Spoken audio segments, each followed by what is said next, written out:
Hi, everybody. Thank you for being here this evening. Thank you so much. My notes. I have more pens on here. I'm, I'm confused. Hi.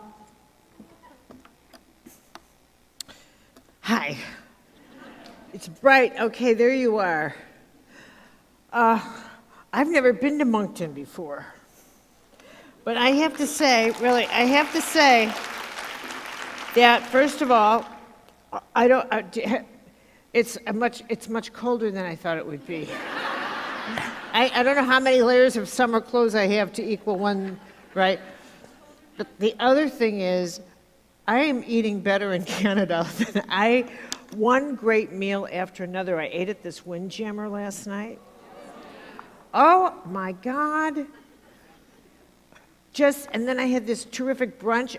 I would move here for the food and the lovely people, and oh, wow, really, wow. So thank you for being so gracious and just, wow.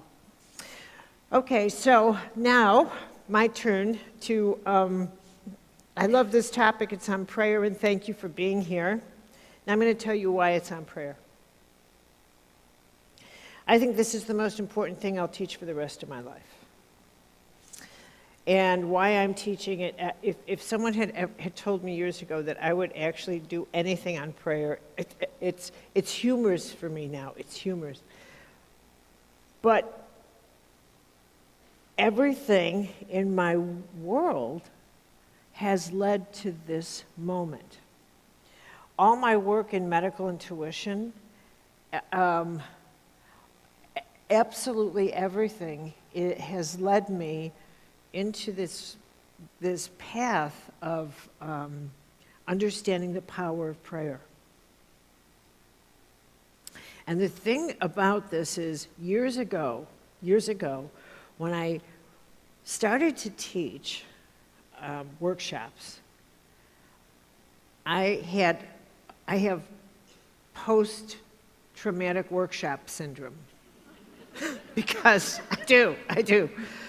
Because somebody in this workshop, when I began doing workshops, I didn't know how to do anything, and I saw that people would sometimes start their workshops with a prayer or meditation or some such thing. I don't meditate, never have, never will, and I saw that this person started their workshop with a kind of a quiet moment. I don't do quiet moments. I don't know what that is. People nod off, I nod off, I'm not doing that. So, and the Western mind is too busy an instrument to give them a quiet moment. Give a Western person a quiet moment and they're gone. So I thought, well, I'm going to introduce a prayer. Now this was about 18 years ago.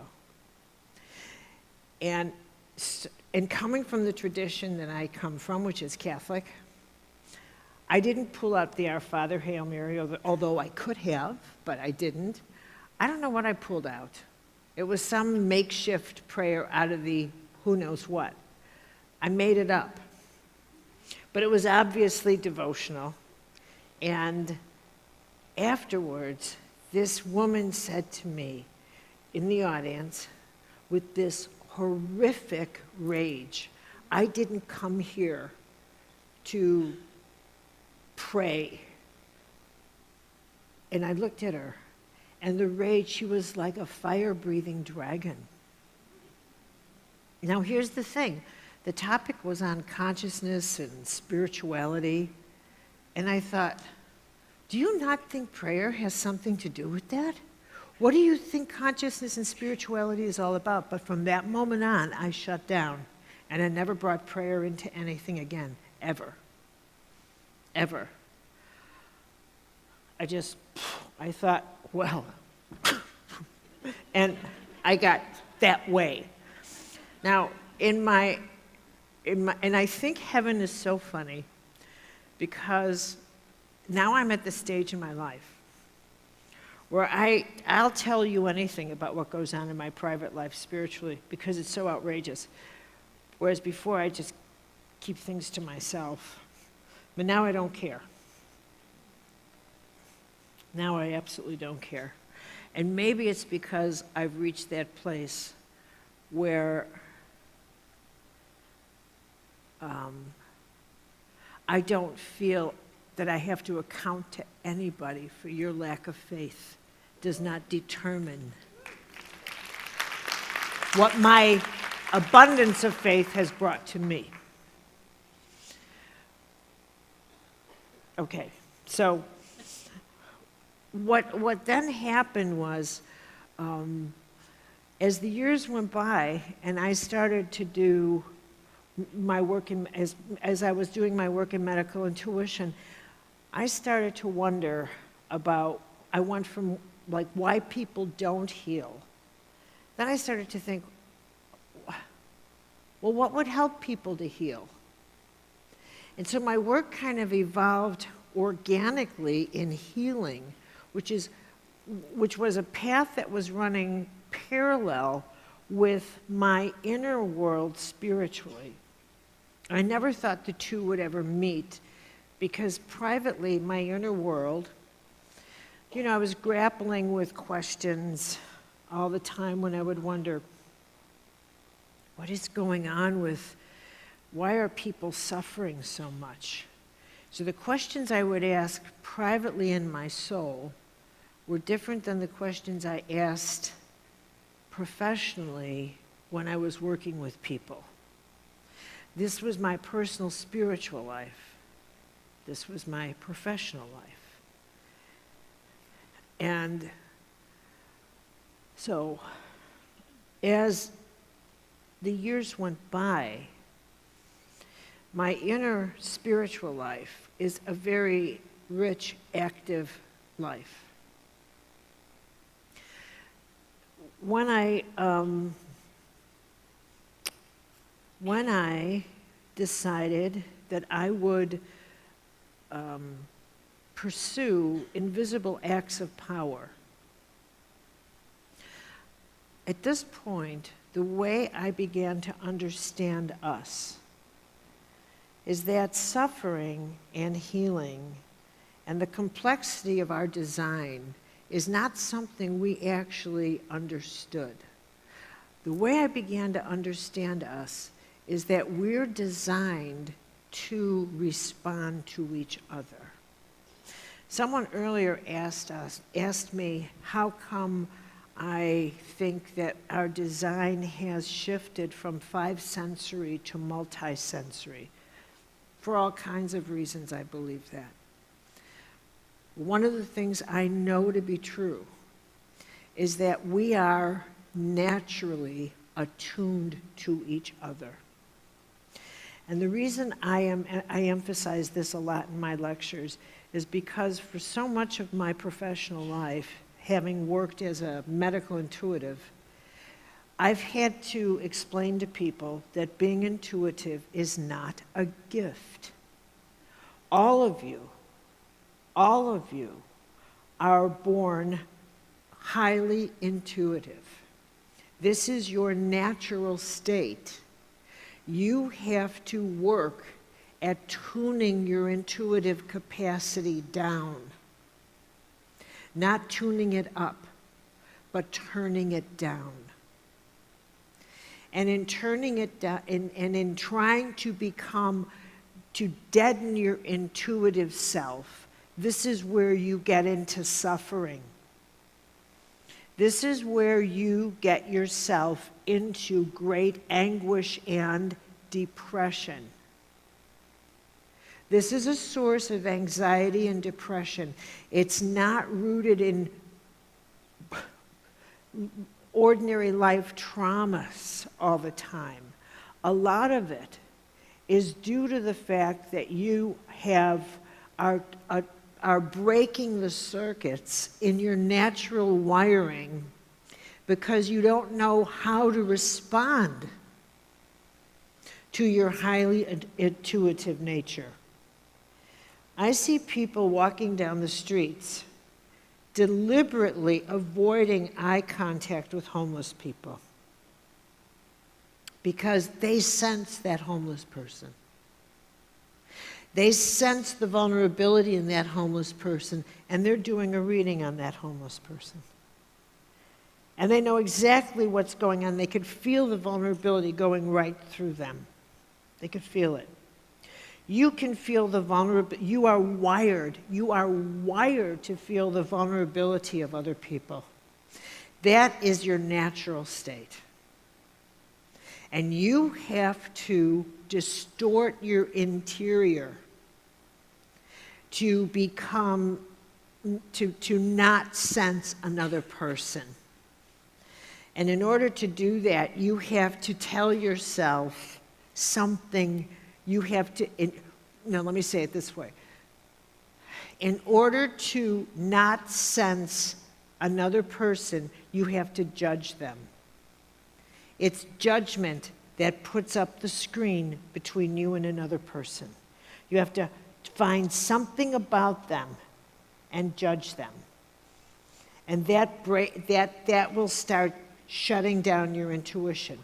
Now, I'm saying all of this, and it's really important to understand that, because you have opened up so much intuitively, and this is our natural capacity to care for each other, to respond to each other, to be kind to each other, and this is the nature of the soul. This is your natural state, is this healing, caring, intuitive being that you are naturally. Now, when I was writing Invisible Acts of Power, and I was gathering stories from people about how they just responded to other people. One day, while I was sitting in my office, I decided that I would, some of the stories people shared with me were so incredible that they were stories of like what could only qualify as miraculous interventions. One man wrote that he was, it was a crispy February night, and he said, I knew I shouldn't have done this. It was so foolish, but I felt like I had to get out of the house, so I pulled out my motorcycle and I got on a country road and I started driving. And he said, as soon as I saw the ice on the road, what happened was he lost control of his motorcycle and he hit a deer, and the motorcycle flew out from underneath him, and he broke his legs. He killed the deer, the cycle flew out, and he was laying on his back, and he thought, I'm going to die tonight. And he released a prayer, and he said, God, help me and take my soul. And then he said, and blood was dripping in his eyes. He had injured his head. And then he said he heard this sound of, you know what footsteps sound like on frozen snow, that kind of kind of sound. And someone approached him and then knelt down next to him and grabbed his head and said, an ambulance is on its way, you'll be fine. I'll sit here with you. Well, an ambulance came because he thought, I'm going to be killed by the car that runs, because they won't see me and they won't slow down.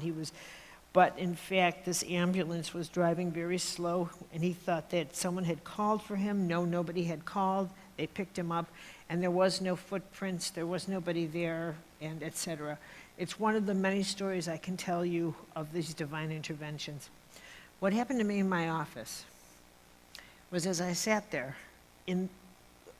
buried in these 1,400 stories like this that people had submitted. And I thought, I'm going to start weaving them together with Scripture. And I took out the Bible and the Old Testament, the New Testament, the Bhagavad Gita, the Quran, all my holy books. And I thought, look at this, God.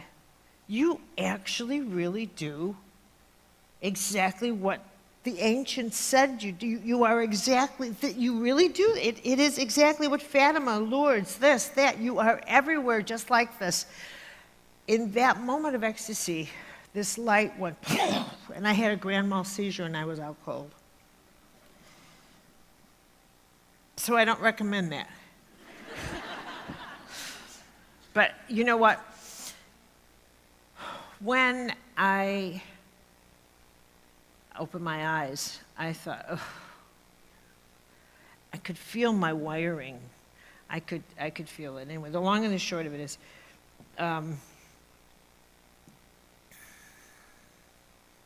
I went through a few months of sensing fire in my head. And at one point I had bar stools like this at a bar at my counter when I lived in this townhouse. So we're going back 16 years. And I was sitting at the bar. This was the last one. And I felt a grand mal coming on. And I looked down and I thought, oh my God, I'm going to break my neck. Because look at this, you fall back, you're out cold.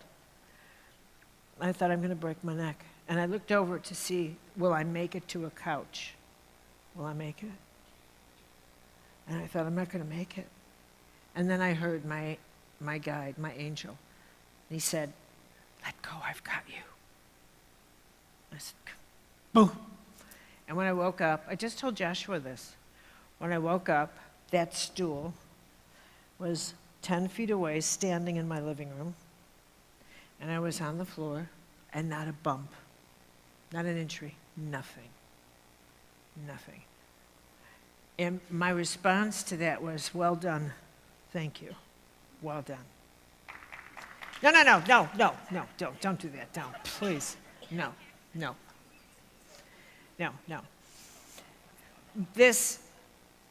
I'm sharing this because in that, I then wrote Entering the Castle. That led to an encounter with Teresa of Avila. It's like a little porthole opened, and I ended up with an encounter with Teresa of Avila, kind of through the mystical channel of my life opened.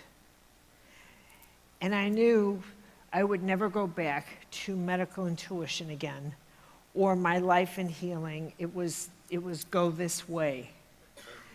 And I thought, all right, okay. And I had no idea what lay ahead. I had no idea what my work would be like if I followed spiritual or prayer or mysticism, or I thought, ay. And I thought, ugh, this is like going back, this is like becoming a nun. This is so not what I want. This is so, ugh. And I just don't want this. Ugh. And there it was. And then I said in my prayer, I said, I so don't care what people believe, and I don't want to explain you. You're the last thing I want to explain. And I don't care about their disbelief. I don't care about their issues with you. And I don't want to hear the garbage about the Catholic Church. Don't make me do this. Okay.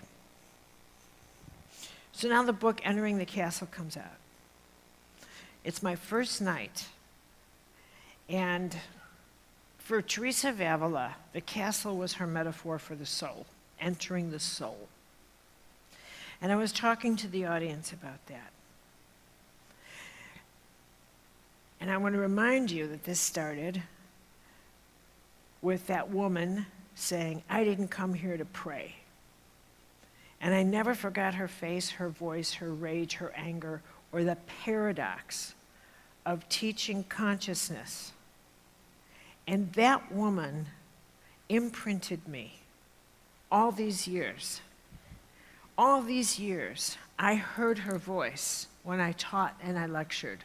All these years, when I did readings, I didn't realize that that woman had given me the deepest lens through which I was looking at people and never realizing it was her lens that I was looking through. And when I would do a reading on someone, and I would kind of think, why are you suffering so much? And actually, as I would interpret their energy or read it, I could see that they were just draining themselves of anxiety, of depression, of the inability to forgive. And so much of it had to do with just living in a cesspool of fear.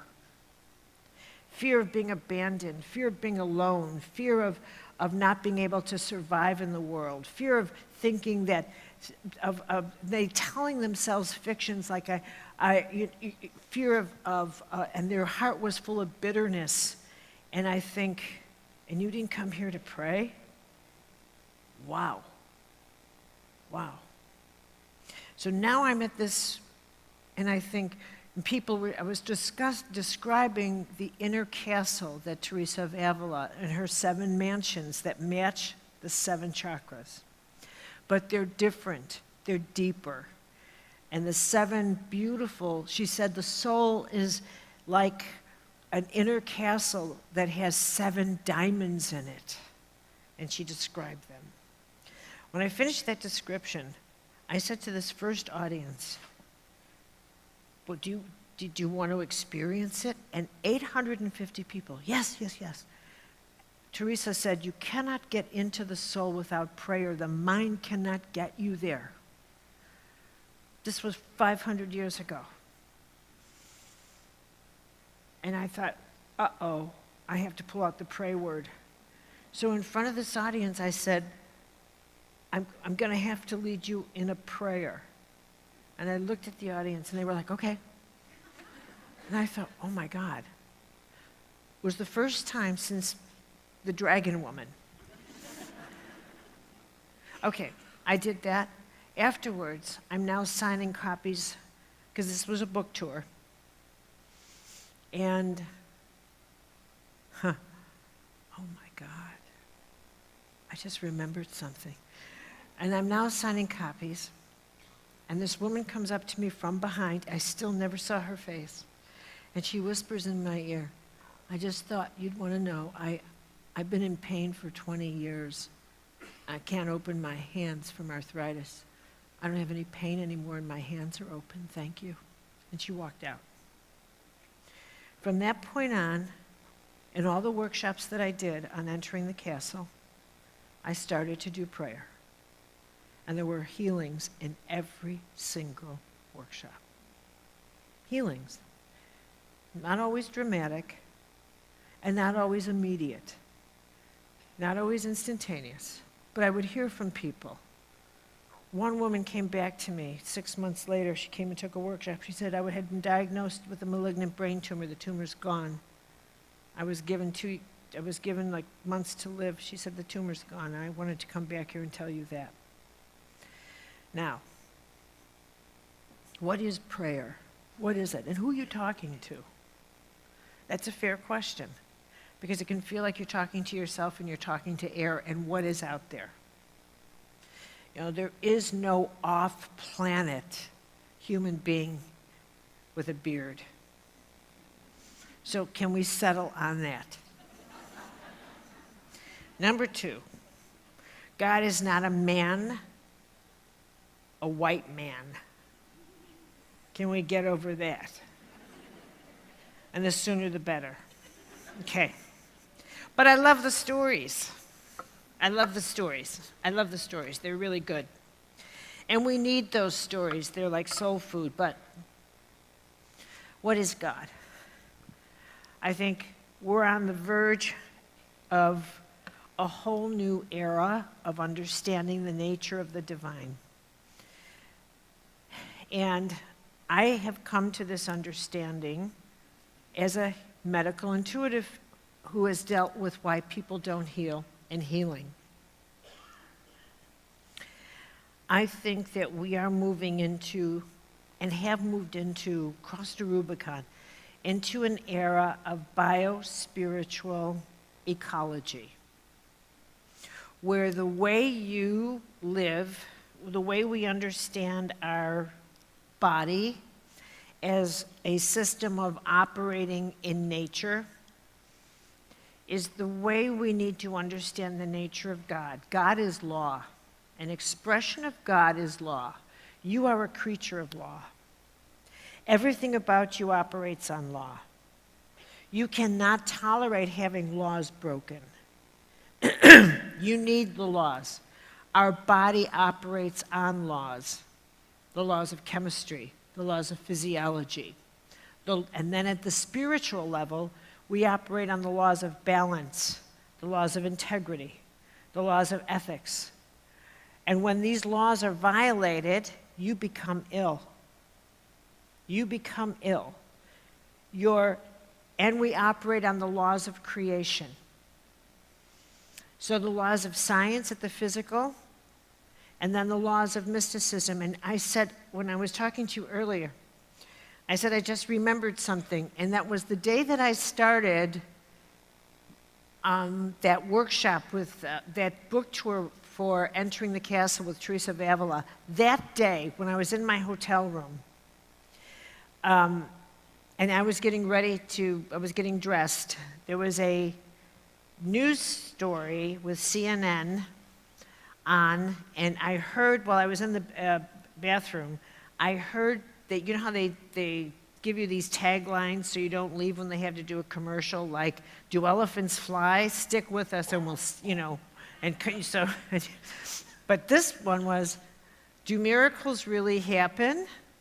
Stay with us and we'll, and it turned out that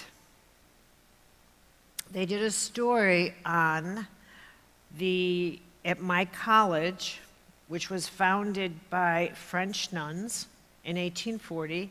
It's the first all-women's Catholic college in the United States. The foundress, who is now the 8th American saint, what had happened was a man was healed of blindness through what they call divine intervention from this saint, from this woman who was now canonized as a result. And so this was the story of that miracle.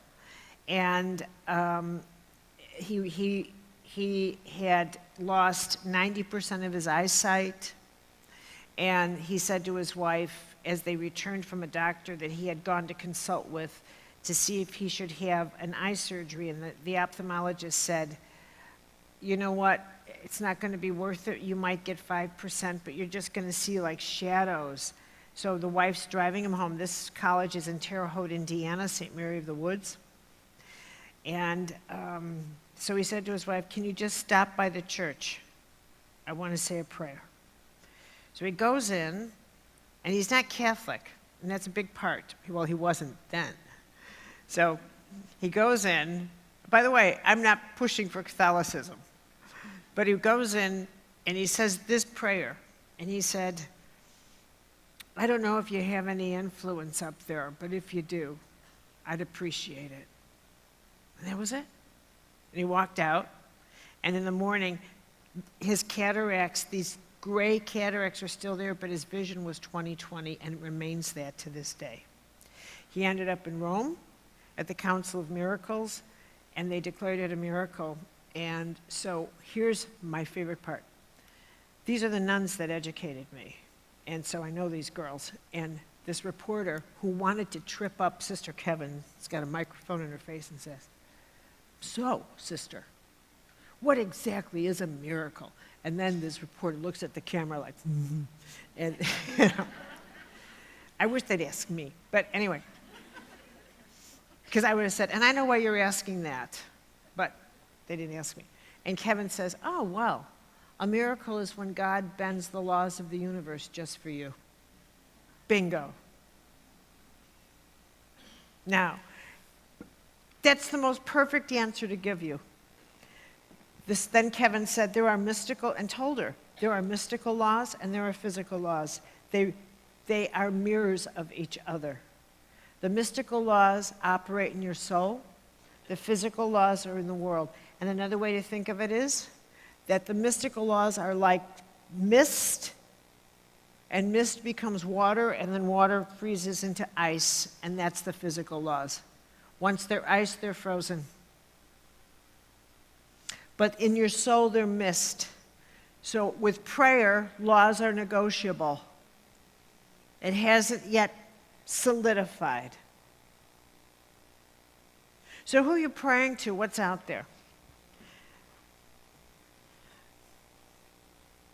Teresa of Avila said, God is in the small details, everywhere.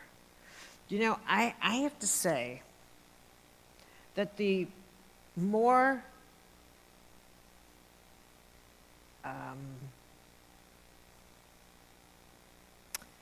what is the word for?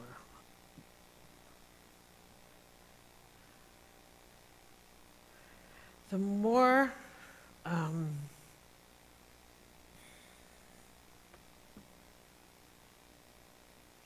suppose the more into, the more what's the word? Intimate. I don't know. The more I see God everywhere, I see God everywhere. And the word God is it's an awkward because you recoil from it, and so you automatically think of something or someone. So if there's a way for me to communicate that a mystical experience is to experience the power and nature of God. And the biggest obstacles people have is their fear that something might open me up and I would have to negotiate with darkness. So I'm going to say this again.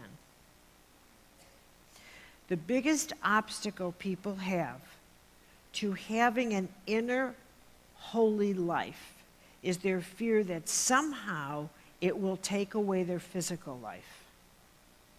That somehow in having an intimate relationship with the spiritual life, you would have to limit your access to your physical life.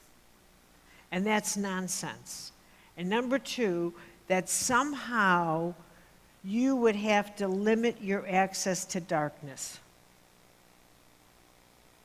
because you like playing in the dark.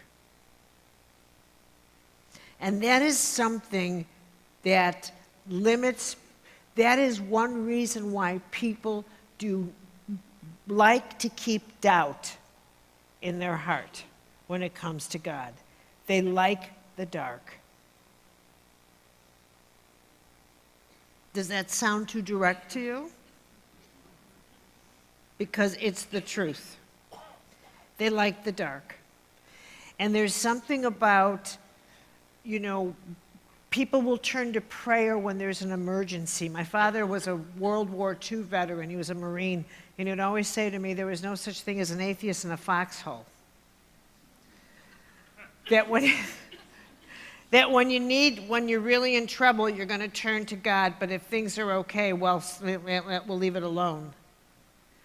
So I oftentimes will have people say, can you pray for me? And I automatically know there's an emergency. But if there's not an emergency, they want things to go back to status quo. Now, on the other side of it, you are wired. You have to look at your wiring. And your wiring we are at this interesting crossroads in which your wiring is going to turn you into someone who prays. Not me, not this, but your bio-spiritual wiring, because all of you are opening up intuitively. All of you are opening up psychically.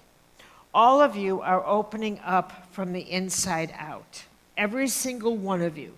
Every single one of you is becoming energetically conscious. Every one of you is sensing your world around you as well as seeing it. Every one of you is picking up energetic data, like what a scientist would call from the dark matter world. All of you are. Every one of you. And in order for you to stay balanced and healthy, you have a couple of options. One is that you are going to feel overloaded in your energetic system. And you're going to feel that energetic overload, and you could do it conventionally, and you could say, I'm suffering from anxiety, and go get medication. You could say, I'm suffering from depression, and go get medication, but you're misdiagnosing yourself. You're going conventional because you don't recognize a spiritual crisis. 90% of the people I meet who are treating themselves for depression are in fact in a spiritual crisis. They're in a psychic crisis. They are energetically, psychically overloaded, but they don't have the vocabulary. The name of the book I'm writing right now is called The Power of Holy Language. We don't use holy language anymore. And because we don't use holy language, we don't diagnose anything correctly in us anymore. When you are on spiritual overload, then you don't get it. So you have to use a psychological. You might have a spiritual crisis, but because that's not the way you think, you have no other option but to refer to it as a psychological crisis, but it's not. It's not. When you aren't sure what you believe, here's a spiritual crisis. Today, it is more the case for me that people can tell me with greater confidence what they do not have faith in than what they do have faith in. They absolutely know for certain what they do not believe in, but they can't tell me what they do believe in. And because they aren't sure what they believe in, here's the crisis part. We, human beings, are creatures who must believe. We are designed for belief. From the time we're children, we need stories. We need myths. We do not do well not believing. Not one relationship you have will thrive if you don't believe the person. You must believe. You must believe the person you love. You must believe your friends. And you must believe in something greater than yourself. You must. This isn't a religion talking. This is human nature. We have to. Because we are designed for it. It's in our soul. It's in our inherent design. We crave a feeling of awe. We crave it. We crave it. We need it. We need to smell it like spiritual heroin. And we crave trust. So we absolutely have to have faith in something greater than ourselves. And if we're not sure what that is, this is what happens. When you don't have faith in something greater than yourself, it is impossible for you to have faith in another human being or yourself. Impossible. You cannot do it. You cannot do it. It's not possible. You will not have faith in anything, not your own judgments, not others. You will become someone constantly seeking reinforcement. Constantly. You'll become obsessed with getting reinforcement from other people. You think that's going to work out? You think? You sure? You think? What do you think? You sure? You'll never stop. Because you have absolutely no sense of faith in yourself. None. Zero. You'll drain other people alive because you have nothing of your own. You think so? Is that you again? And you'll never have faith in your own judgments. You won't even be able to decide what kind of dishes you want.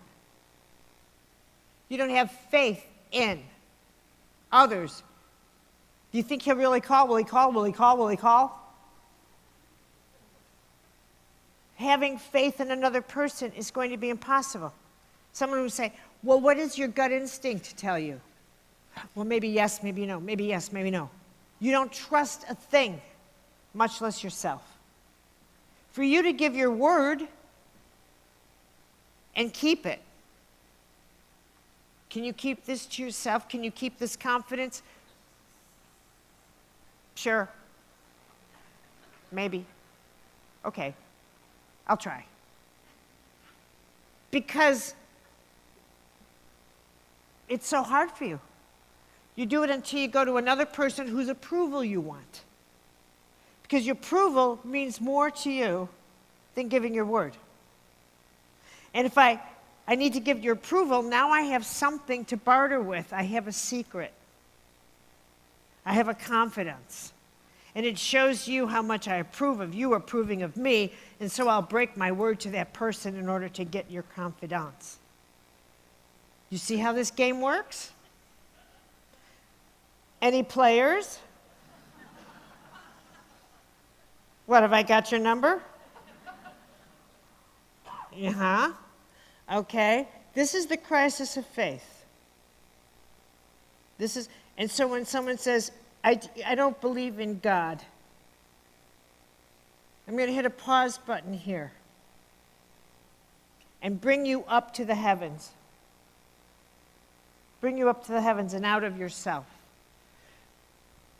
This time and this moment that we are living in is unlike any in the history of humanity.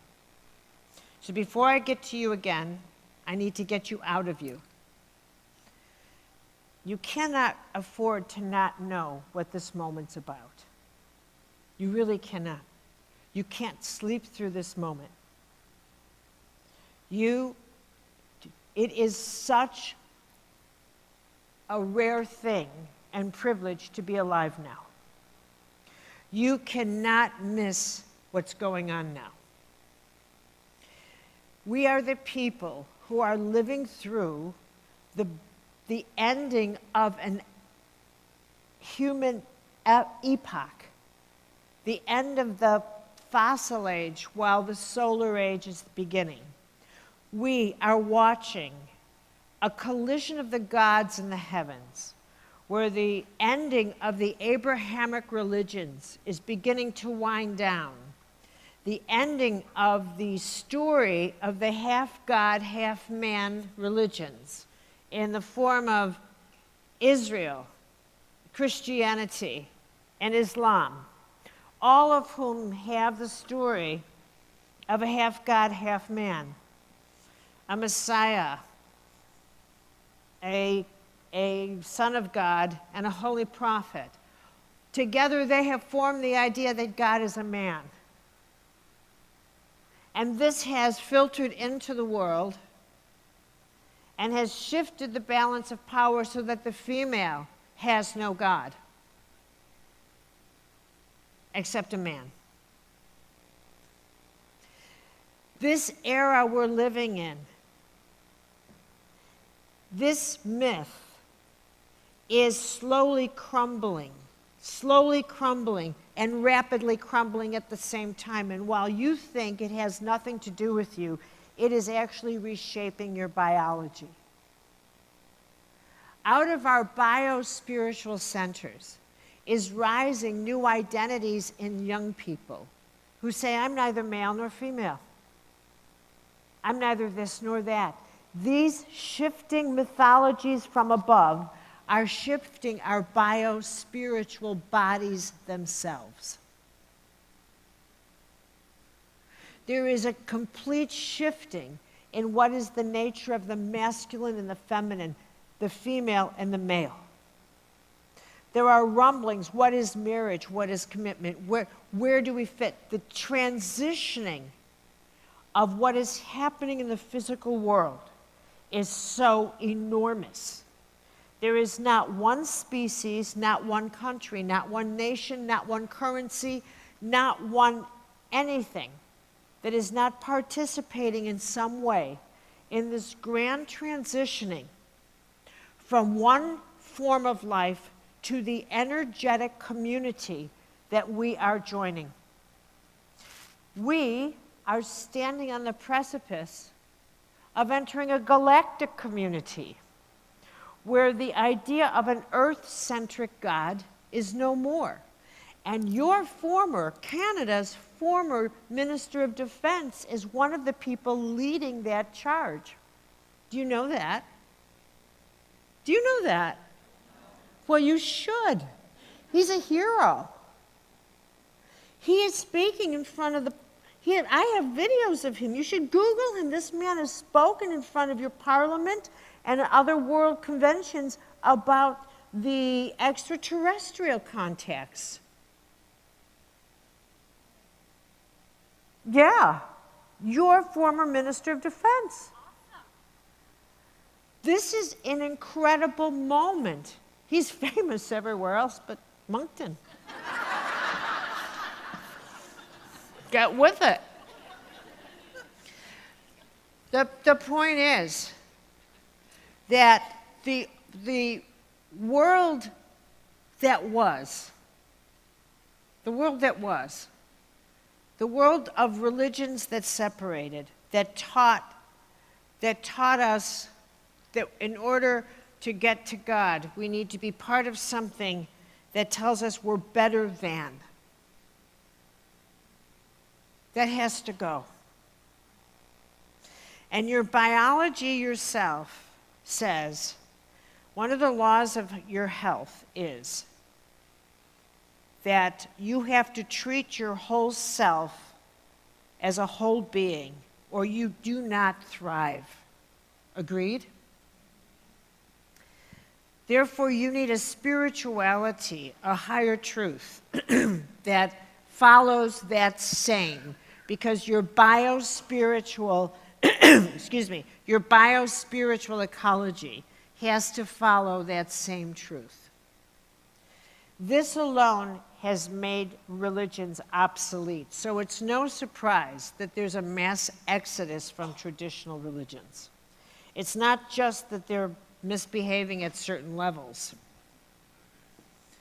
It's also that their time has come to a close. They've served their purpose. Now our own biology says, if I believe in superiority, my way over another, it's going to hurt your health. You're actually going to pay for it with your health. And I know that a lot of people will not be able to evolve because the need for superiority, the need for separatism is so strong and ingrained that they can't release it. It will take generations, perhaps, for us to get through it. But this is the direction. This is the direction. And so now we talk about the emerging relationship with the nature of God as an organic force. And you look for God in the laws of the universe, where all things are equal, in the laws of your body, in the nature of life, in the laws of, how can God be a law? Well, and it feels so impersonal. And here's the thing. Nothing is more personal than if you sit still and you realize every choice I make is an act of creation. Every single, God is in every thought, every choice. This is God. This is it. Everything I do is watched. Everything I do is charted. I'm held accountable. You get away with nothing. So let me drop intimacy to a whole new level. There isn't a thing that is not known. There isn't a thing that is not watched. There is not a thing.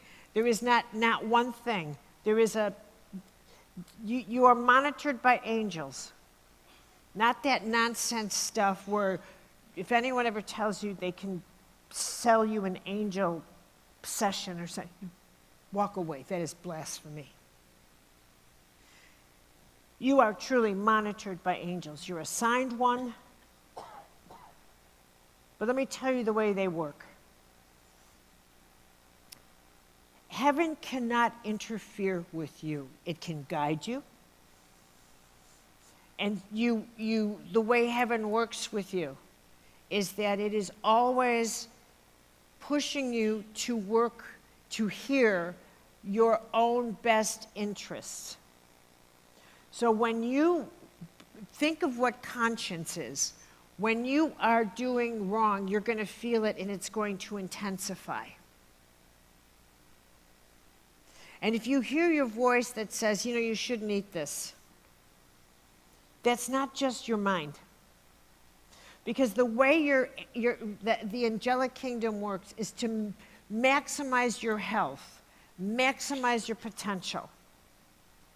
The way heaven works is it will never, ever indulge your fears. And I'm going to repeat this. When you say, show me what to do, give me some guidance here. If you think that heaven will say, well, do this and this is how it's going to turn out, you're crazy. I need you to think faith through. The whole reason for faith is because you are never shown how things will turn out. So don't think you're the exception. You're not. And don't ever tell yourself, I don't know what life is like here in Moncton. It seems like you're quiet and remote and very sweet and not contaminated like other places. But there's a real popular nonsense thing where people will say to me a lot, I know I was born for something special, and I hope that hasn't gotten here, has it? Good. This just seems like you could be immune from that sort of thing, that sort of spiritual cancer. But the belief in being exceptional or special is a real, real crisis. And I see people telling their children that. And that's not a good thing. That's not a wise thing to do. You tell your children you're loved more than you'll ever know. But to tell someone they're special is to say they are other than ordinary. Other than ordinary. And somehow we have become contemptuous of ordinary. When in fact there's nothing more beautiful than ordinary. Ordinary is nature. Ordinary is all that is and all that you can count on. And for some reason we find being ordinary humiliating. And what I tell people who I have in spiritual direction is, I really want you to get in, to dwell in that you find ordinary embarrassing, humiliating, not good enough for you. And because of that, you don't hear guidance. You don't see that you're guided to do something ordinary because for you, it's just not important enough. It's not big enough. It doesn't seem impressive enough. But the way heaven works in your life is it always comes in small packages. It always comes in through the manger, through the tiniest, through the smallest crack, through the most humble means. And the reason is because the human ego is such an obstacle course. Leave it up to you. And you'll exaggerate, you'll brag. You'll turn something with expectations. You'll start expecting things right away. You are your own worst enemy. Am I mistaken? No. So, I want you to think about the best things that have ever happened to you, and you probably didn't see them coming. And more than likely, you had very little to do with them. They took you by surprise. Think about somebody who loves you a lot. Someone maybe your husband, your wife, never, child. Think about someone who loves you, good friends. You didn't have anything to do with them loving you. You can't make someone love you. You can't make that happen. Teresa of Avila would always say to her nuns,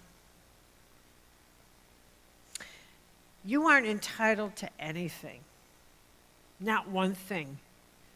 But if you look at all the wonderful things you have, and you begin to think of them as blessings, now you know where God is. Now you know. And if you look at all the people who love you and you realize, I couldn't make them love me. And that these people get up in the morning and they think, I am so glad you're in my life. And just dwell on that for a minute. Go look at someone who's not looking at you when they're not looking at you, and think they love you so much, and their life would be so sad without you. And they know that. And then put that in your heart and think, I couldn't make them love me. And how did I make them come into my life? How did that happen? It's such an incredible thought. Love is so incredible. That is God in the details. Here's God in the details. When you pray and you say, get me out of this mess, I'm going to sleep. All right, that's one of my prayers. Okay. Get me out of this mess, I'm going to sleep. Now, when you pray, you don't tell heaven what you are willing to do and what you're not willing to do. One of the reasons people don't heal, and I followed this because of healing, not because of Catholicism, but because of the way people are with heaven and healing. Because I asked myself one day, how come miracles don't seem to happen as fast? Because what is a miracle? A miracle is something that happens outside the order of ordinary time. Something happens and someone says, it's impossible for something to happen that fast. You get healed from something in 5 seconds that's supposed to take 5 years. And so they say it's impossible. But, Jesus would say, not if you understand the laws, and Buddha understood the laws, and all they taught was law. And I thought about that. I thought about this for a long time. And then I realized it's as simple as this, really. That here's what you look like when I do a reading. Here's you. Very simple drawing. Here you are. This is you. Oh my God, good, thank you. Okay.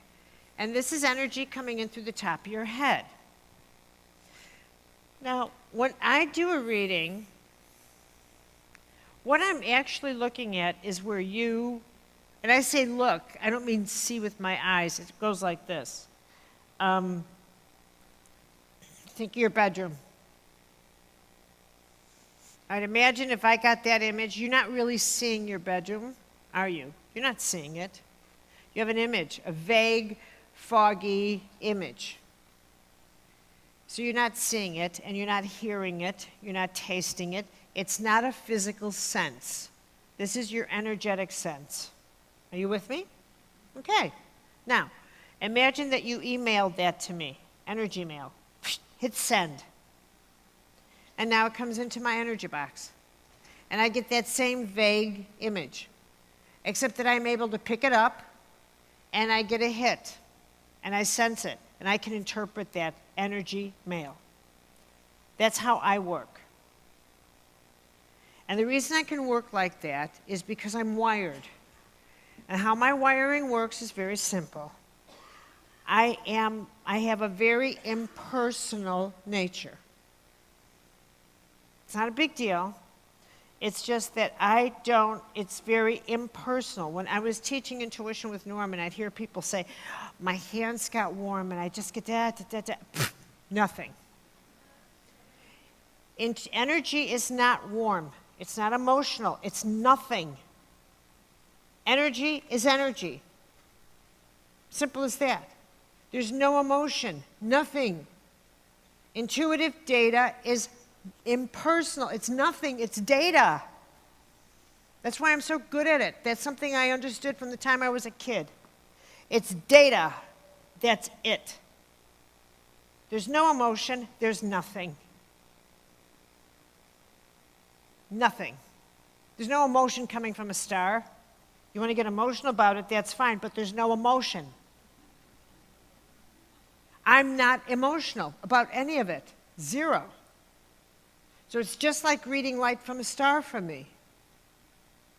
I don't have that wiring. I'm not a sentimental person, and I never have been. I just don't have the wiring.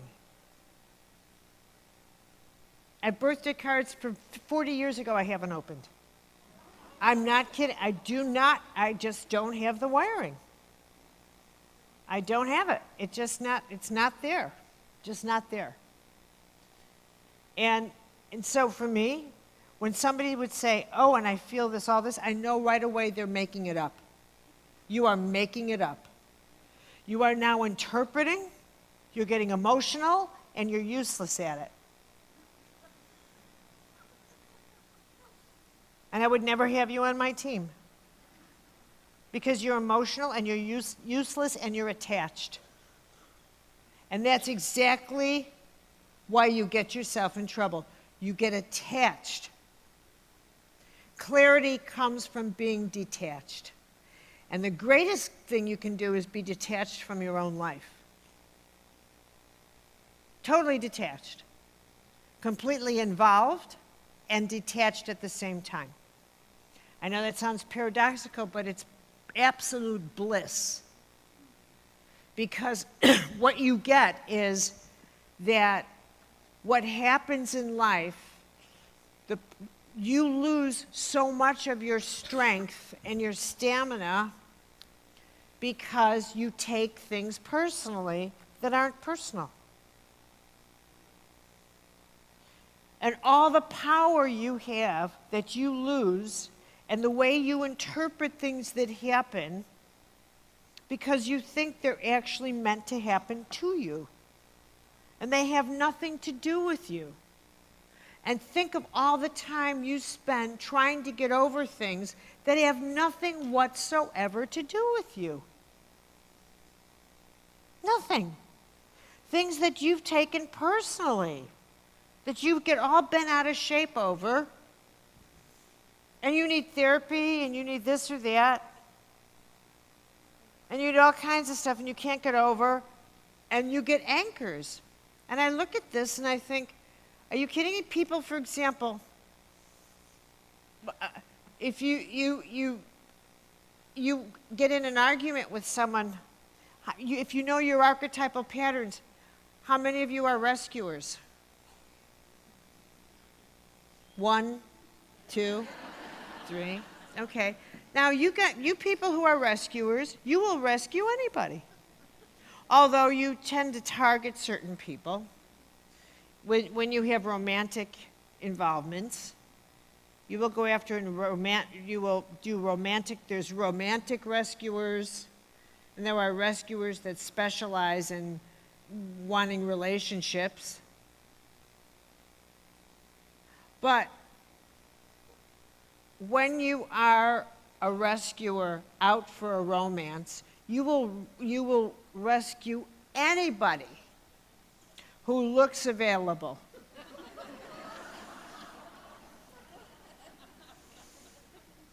You're not fussy. And then the story always repeats itself. As soon as the rescuer gets the person and the rescue gig is over, that person will leave. It's not personal. It's not personal. It's archetypal. And as I've said to my rescuer students, look, you need to think of yourself as a lifeguard. You don't push people in the pool. And then go rescue them, and then take them home and sit there. And just keep thinking they're going to love you because you pushed them in the pool. And you sit on the side, and when you see someone drowning, you jump in no matter who they are, pull them across, get them out, and leave. Leave. It's not personal. You rescuing them is not personal. And you don't get attached. And that's how it goes. When you get attached, you form anchors. And you tell yourself, in the language of Buddha, you no longer can see what an illusion is. You think it's absolutely you. You think that certain things only happen to you. How could this happen to me? Anyone ever say that? Seriously, have you? Okay. And have you ever had this one? I don't deserve this. Any takers? Okay, I don't deserve this. Why not? Why don't you deserve this? Well, I always say that. And why don't you deserve this? Well, somebody answer that for me. Because I'm so nice? No. Give me another one. Because I've never. All right? You think you don't deserve it because you haven't done enough bad things. Because you essentially are saying, there's a God up there, and according to my theology, bad things only should happen to bad people. So the God in the heavens has screwed up. There isn't a God that operates like that. So all roads lead to God. There isn't a God that operates like that. So I don't care how many candles you light, how many crystals you drape around yourself, how many drums you beat. There is no God that operates on the principle that only good things happen to good people and bad things happen to bad people, and this idea, look at all those innocent people being killed and yada, yada, yada, yada, yada. No. Somehow or other, the one thing life will never be is rational, fair, just, the way we want it to be. It just won't. And wasting our time wanting it to be that way is a waste of time. And deciding whether or not there is a God based on wanting it to be something that it, like people will say to me, I don't believe there's a God because look at how horrible the world is. If there is a God, how could these bad things happen? We make the bad things happen. We're the creator of bad things. And it's not until we stop creating bad things that bad things will stop. It's as simple as that. It's as simple as that. So I will tell you that praying like you're crazy pays off. Praying like, now when I talk about miracles, I wanted to finish and tell you about this. I realized that when you get attached to things, when you just take the world personally, when you feel like this shouldn't happen to me and this is what I expect and da-da-da, you form anchors for yourself. When you have resentments, when you have power plays, when you are unforgiving, what you're doing is you're deciding that you had a plan for your life and other people screwed it up, and you are just not going to let them forget it. And it's up, and you've decided, furthermore, you're going to punish them. You are going to make them feel terrible that they did anything to you. By God, you're not going to let them forget it. Now, do any of you do any of that? In any way? Anybody? Wow, nobody here. I'm going to move here. Well, just in case you know anybody who does, pay attention. Now, first of all, you're telling yourself that you know better how the heavens has mapped out your life. And if you really sit back with me in spiritual direction, if I got my little hands on you, you would realize that you are really motivated in your decisions mostly by fear, control, pathological jealousy, God knows what else. But rarely are you motivated by faith and trust in the decisions you make. Is that fair? Is it fair? Good. So that when things do fall apart, actually you should probably say, okay, I screwed up again. Instead of, oh my God, my plans. Because you were probably on the wrong path anyway, if it was motivated by so much insecurity. Can you get that? Okay. So one of the ways heaven works is that if you're on the wrong path, you're not going to stay on it. Now, it may not look it at the time, and you might say, human beings are the only creatures that fight to the death to stay in the wrong place. And they resent people for getting them out of hell.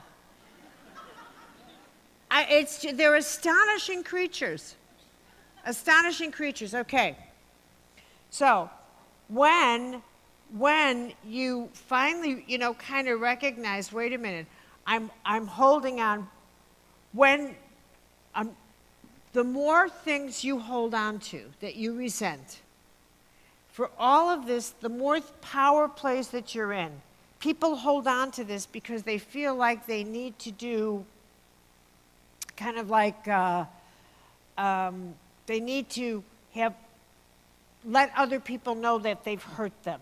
They want their one moment of vengeance with them. They want their one, but I have to tell you something. When you're saying in a prayer, get me out of here, give me some help.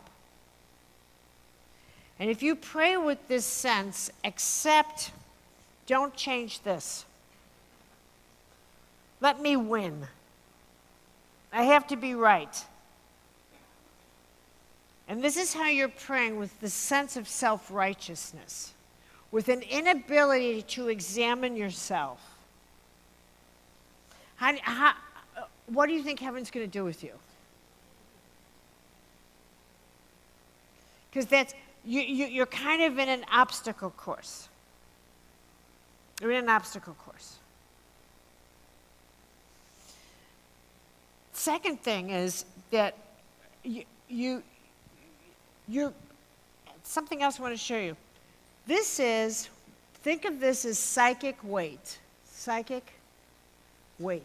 This is all the stuff you hang on to.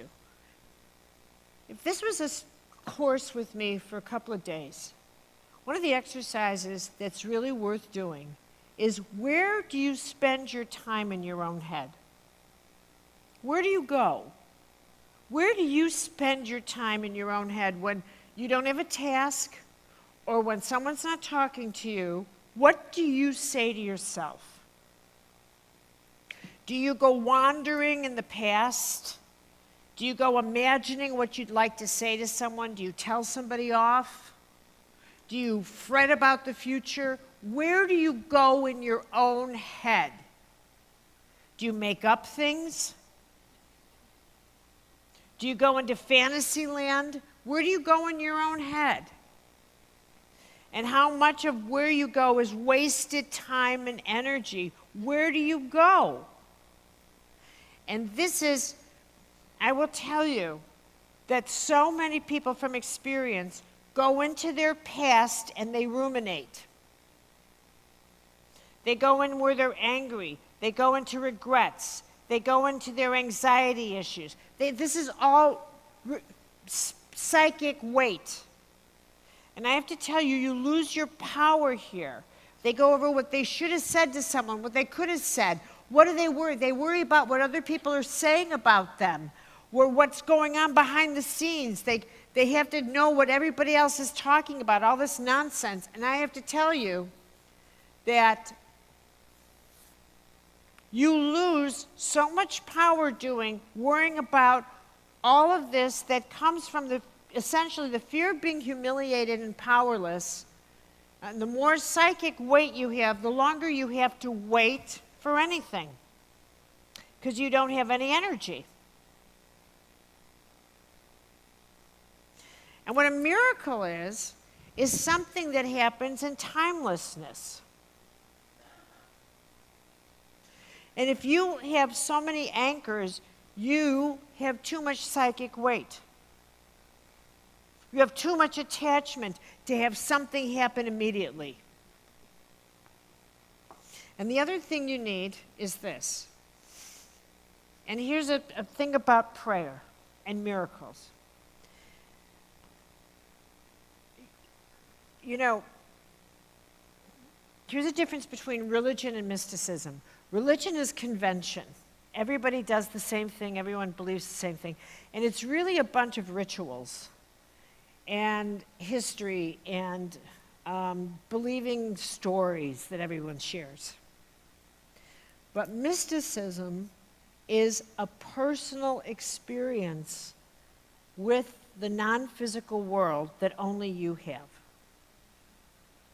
That only you have. And it changes you. People who've had near-death experiences know what I'm talking about.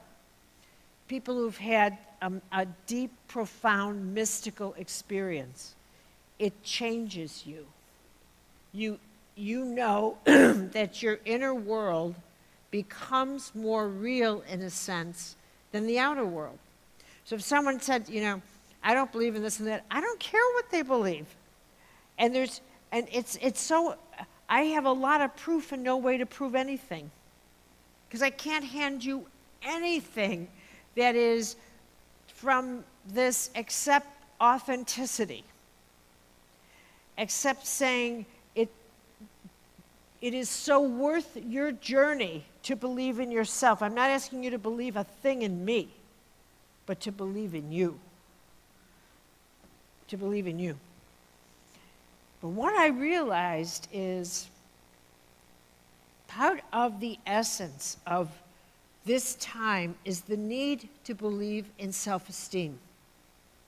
To develop a sense of deep regard for yourself. To really, really, really have a deep regard for who you are. And to have a reverence for yourself. And how that all fits in here is, you know, this thing about developing intuition and believing in guidance and all of this. This is critical because you are becoming spiritually and intuitively alive, and your guidance has kicked in full throttle.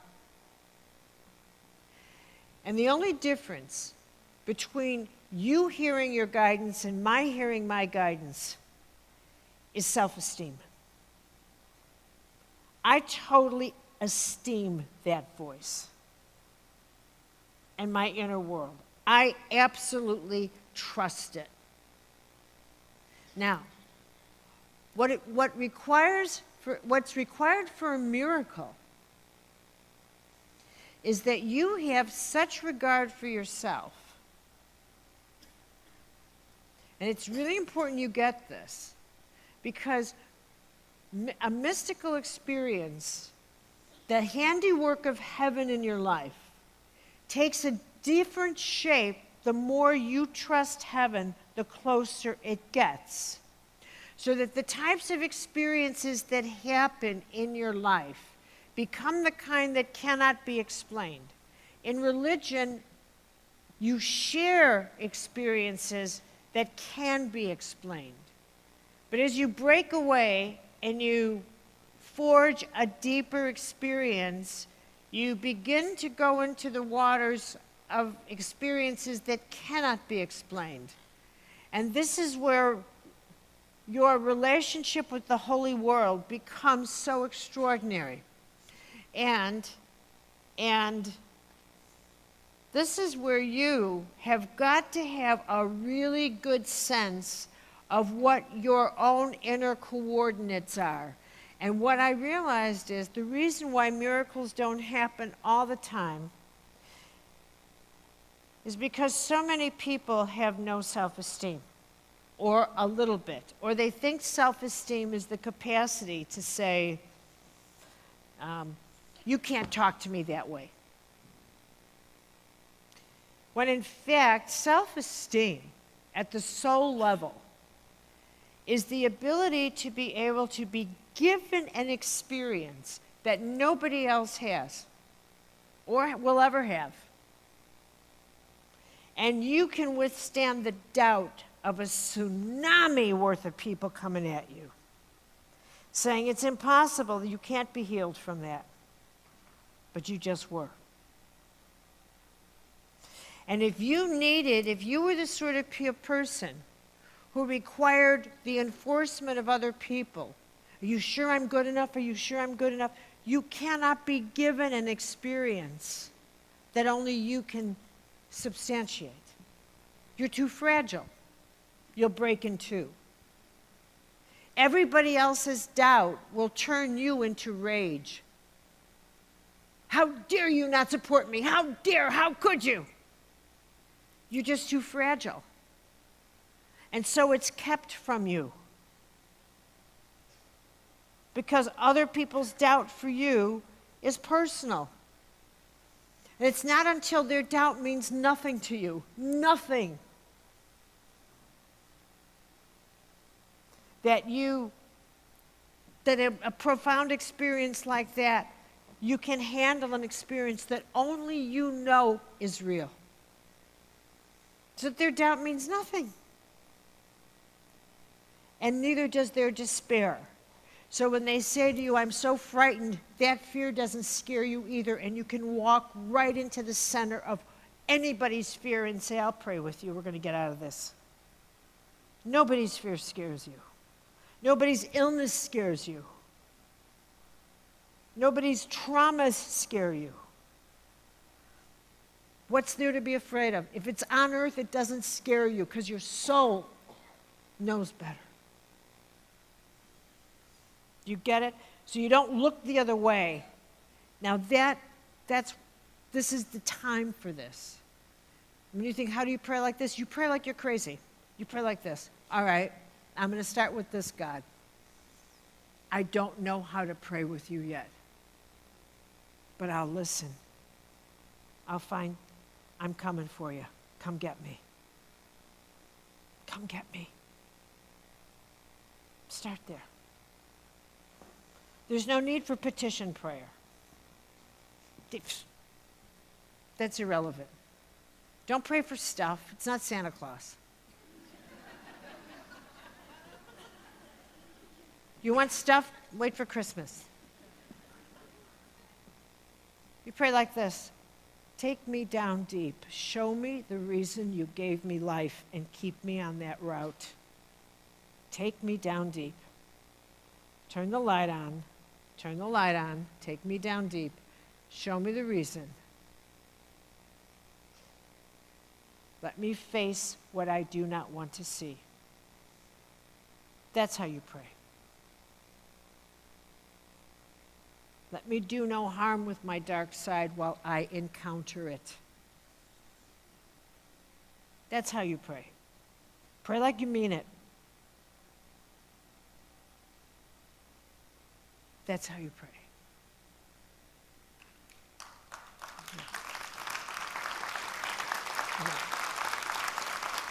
And here's another thing. When you walk this earth, you look at every single person and you be mindful.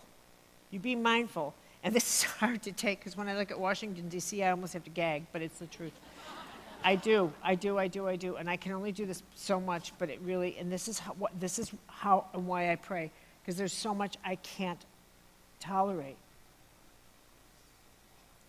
I can't tolerate those people, and I know it.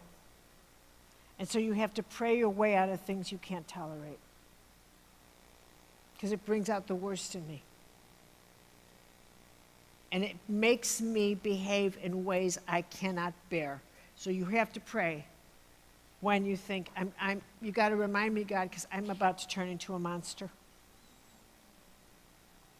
So you pray your way out of this part of yourself that you can't bear so you don't hurt another person with it.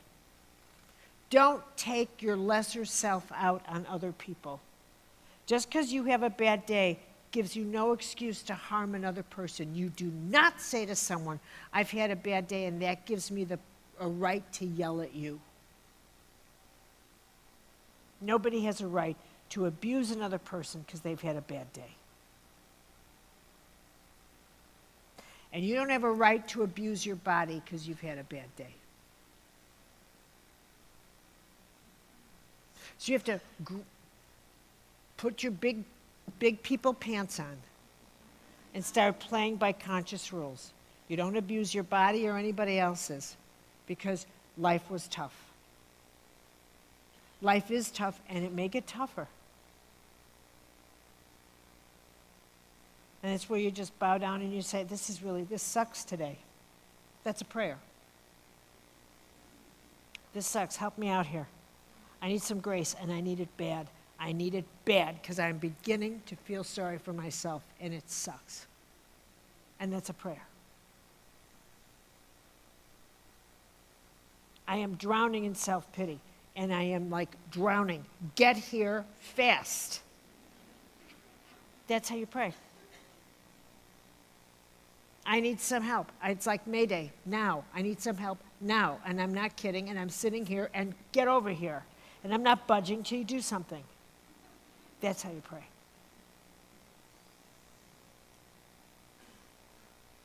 And I promise you, heaven's that close. And when you do, you pray with a heart full of faith. That if I pray with this much faith, you have the other end of this. And I promise you, that's how heaven works. That's how heaven works. Your whole life becomes an answer to your prayer. Your whole life. It's a breathing prayer. Do you have any questions?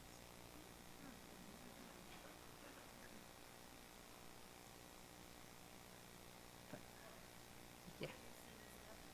What do I see as heaven? Well, what do I see as heaven? You know what? I'm going to make this up. I know where I stop and my answers begin, okay? I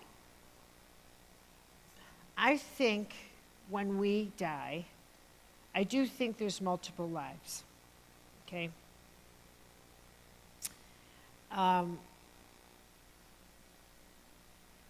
And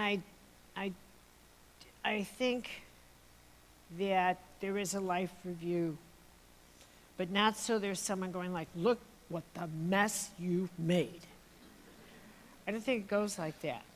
Because my experience in the experiences I've had out of my body and then been returned in the morning, I think we're shown all that could have been had we been more loving. Because here's what's true. Our greatest sorrows come from our sense of pride that holds us back from being loving. And our fear of being humiliated that holds us back from being all we can be. And that's what we see. So we see the life we could have created if pride hadn't stopped us from saying, wait a minute, I'm sorry. Or going up to a person. I mean, when I wrote Invisible Acts of Power, this one man wrote me this letter, and then I met him on my book tour. Here are all these people that I wrote, send me their stories, and then showed up in my audience, and this man said, I'm not homeless today because a woman was not afraid to touch me in rags. And she said, you'll get out of this, I'll pray for you. I know you will. He said, those were the words that I held. I will pray for you. He said, my rags didn't bother her. I will pray for you. I think sometimes we hear things like, go say a nice word to that person, and we don't. A beautiful piece of guidance like that, go say a nice word to that person. What will they think? Oh, no, not me. And we and if I were an angel, I'd take my wing and go, pow! And then one of those. Because we think we are so frigging frightened. So what's heaven? Heaven's a good look at what we could have done. had we not been so ridiculously focused on that. And then we're told, do it again. See?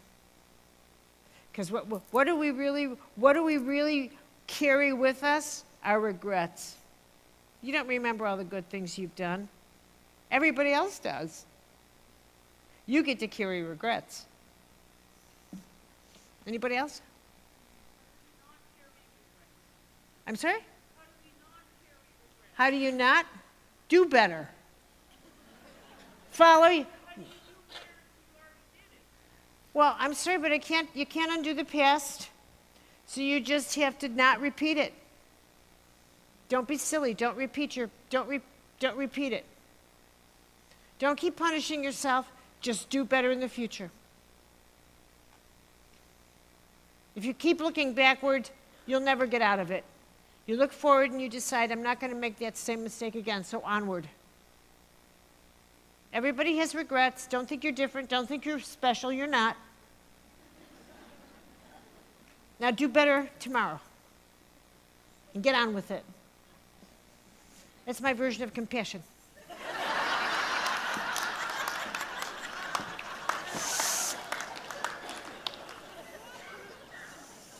Yes. How do you get over fear? Which one? No. Which is your fear? Sorry, Beth, right there. On what?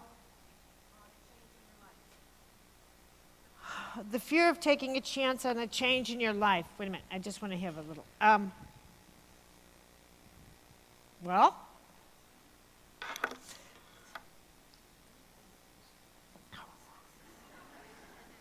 I got it. You know what? If I said, how do I get over the fear of swimming, what would you say? Take it one step at a time, small steps. Look how impressed I am. Do it again. Jump in. You know what? I don't have a lot of respect for fear. I'm sorry, I don't. And I don't have a lot of, oh, you poor thing, you're frightened. Gee, let me sit and have some. Look at me. Do I look like that? You're going to get anything? Do I look like the stork that says, oh, she's frightened? Just, do I look like that's going to get any miles out of me?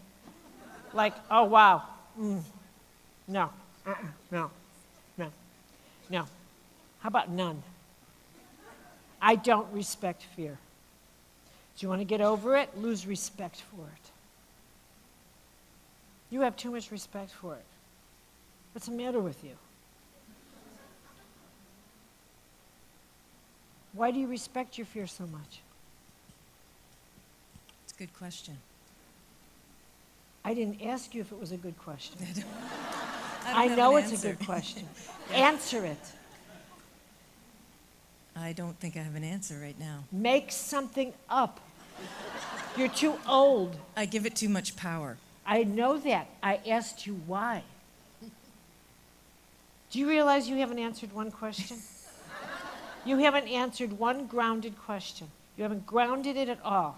Nothing. You don't want anything in your life to change. Nothing, and so nothing will. You haven't put 1 ounce of meat on the bones on anything. Nothing. You haven't identified the fear. You haven't named it. You haven't said what you will do. Nothing. You couldn't even answer a question about going into the pool without me pushing it. You've given me a lot to think about. Oh, for Christ's sake. All right, grab the mic. Well, I'm glad. Because thinking is all you do. You don't take any action. You've done enough thinking. Okay, go. Anyone else?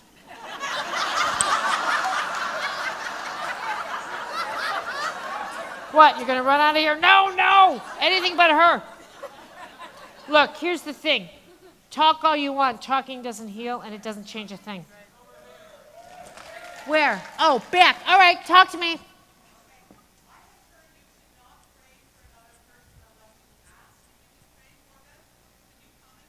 Yes, I can comment on anything.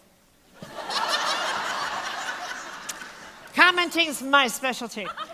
Um, you know what I would say to that is I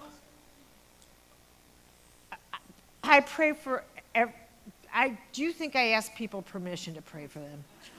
But what you cannot do is decide what is best for them. Keep out of the agenda. Don't ever decide what you think is best. Don't ever insert an itinerary in a prayer or an agenda. But always pray for people. Always. Just say, God, dump grace in their life. Just surround them with grace. And keep your agenda out of it. Does that help you out? Okay. Never listen to people tell you stupid things. They don't know what they're talking about. They mean well, but amateurs. Yeah. Pray like you're crazy. And tell God, give it, show off. Here's a good prayer. Help me out and show off. That's code for I need a miracle. Okay? That's code for I need a miracle. Don't be afraid to live your life. Don't be afraid to be alive. Don't be disappointed in your life. Don't get up and feel bad to be you. Don't do that. That's not a way to pray. When you get up and you say, this is the life you've given me, then let's give it all I've got. Pour that grace into me, God. Fuel my engine.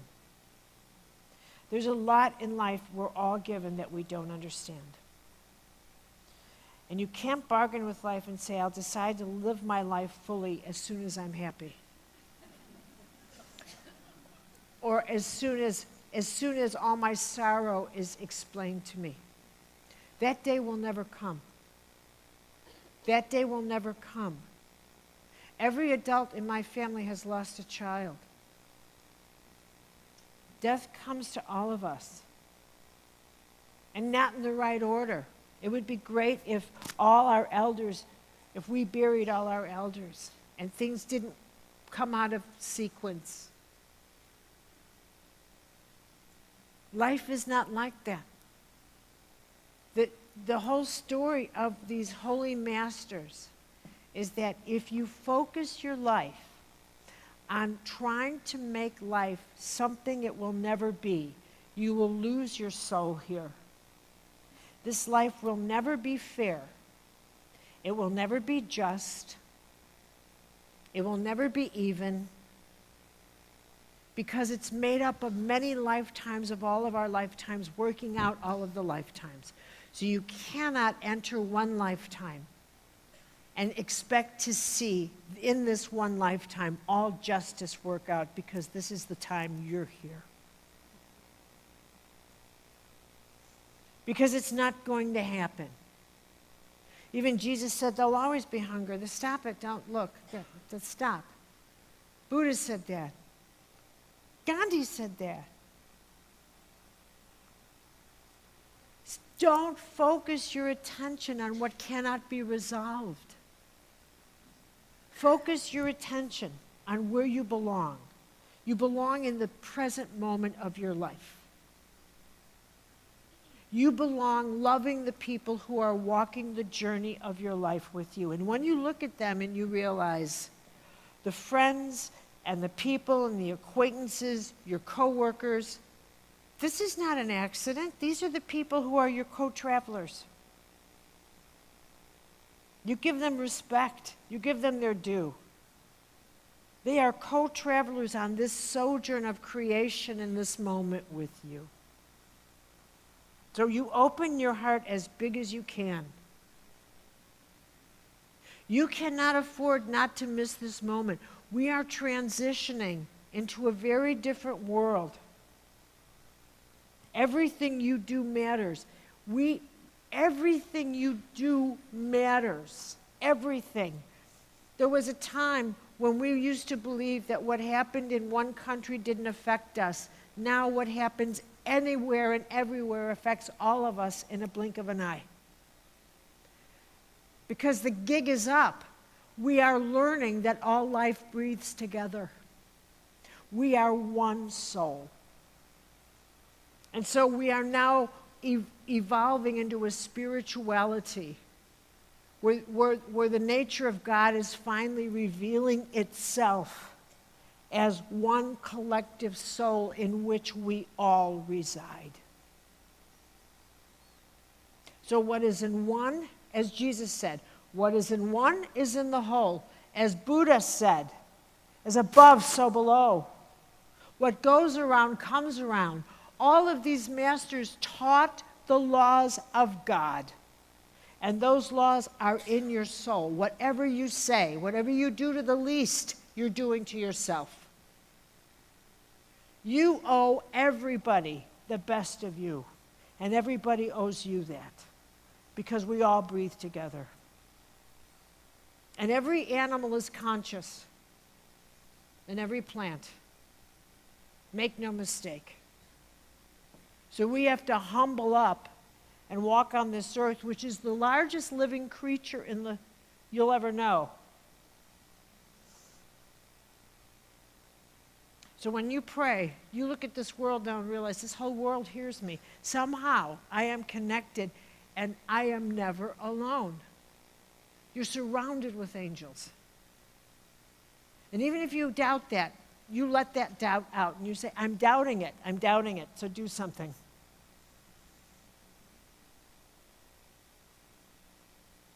Pray like you're crazy. Thank you, everybody.